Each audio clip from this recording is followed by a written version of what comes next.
गैर मुस्लिम वहां का वजीर आजम प्रधानमंत्री नहीं बन सकता। हम पाकिस्तान के लोगों से कहेंगे इधर मत देखो। अल्लाहू अकबर, अल्लाहू अकबर।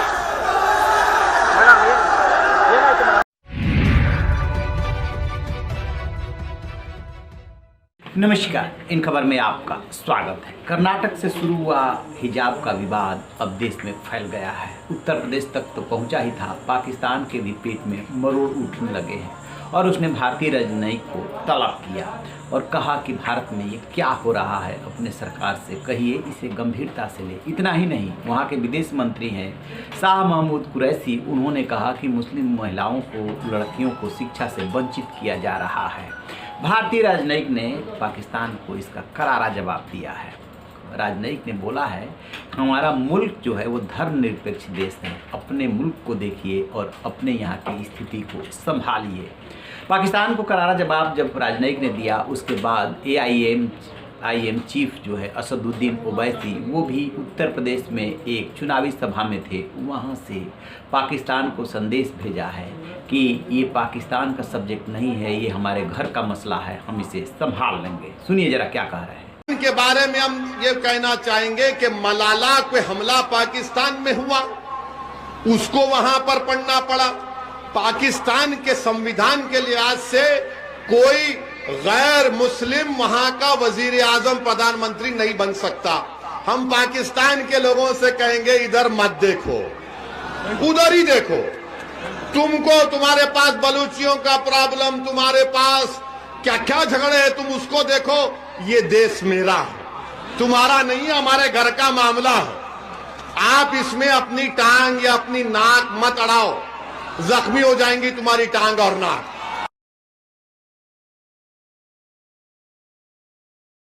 जैसा कि आपने सुना, ओवैसी पहले भी इस तरह के बयान देते रहे कि पाकिस्तान हमारे मामलों में टांग न अड़ाए।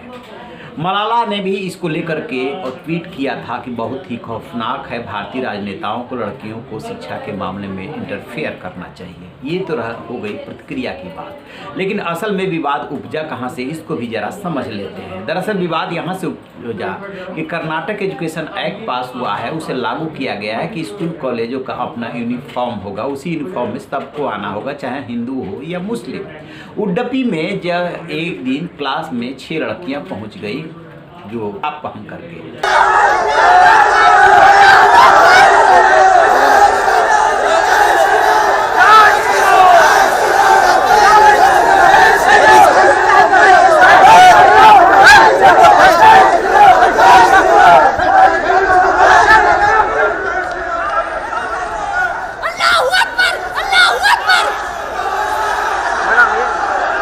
और उस पर जब ऑब्जेक्शन हुआ तो वो लोग चले गए हाई कोर्ट में कि हिजाब पहनना हमारा अधिकार है।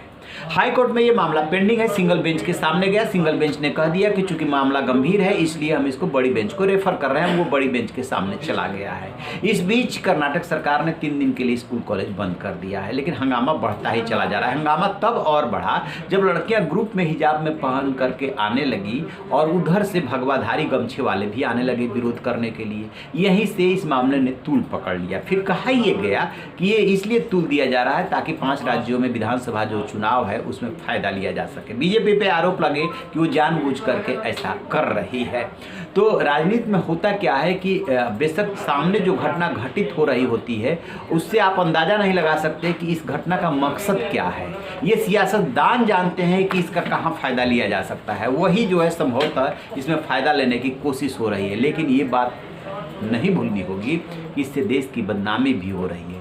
ये पक्ष हो चाहे वो पक्ष हो, नियम कानून के मुताबिक ही चलता है देश। और हाई कोर्ट भी क्लियर कर चुका है कि हम भावनाओं के आधार पर फैसला नहीं देंगे, नियम कानून जो एग्जिस्ट करेगा उसी के हिसाब से फैसला देंगे। इसमें एक सवाल उभर रहा है, लड़कियों को यदि हिजाब लगा करके आती हैं तो बिल्कुल नहीं रोका जाना चाहिए, लेकिन क्या क्लास में हिजाब जरूरी है?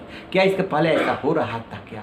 सिर्फ इसलिए कि हमारे पर्सनल लॉ में या ये ऐसी मान्यता है या ऐसा रिवाज है, इस आधार पे?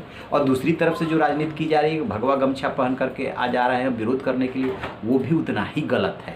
आप महिलाओं के साथ, उनके सम्मान के साथ कोई छेड़छाड़ नहीं कर सकते। इस मामले को कोर्ट पे ही छोड़ दिया जाना चाहिए, वहाँ से हल निकल जाएगा, क्योंकि कर्नाटक सरकार ने एक्ट पास किया है। तो आप रहिए बेखबर, देखते रहिए इन खबर। Thank you. इन खबर चैनल को सब्सक्राइब करें।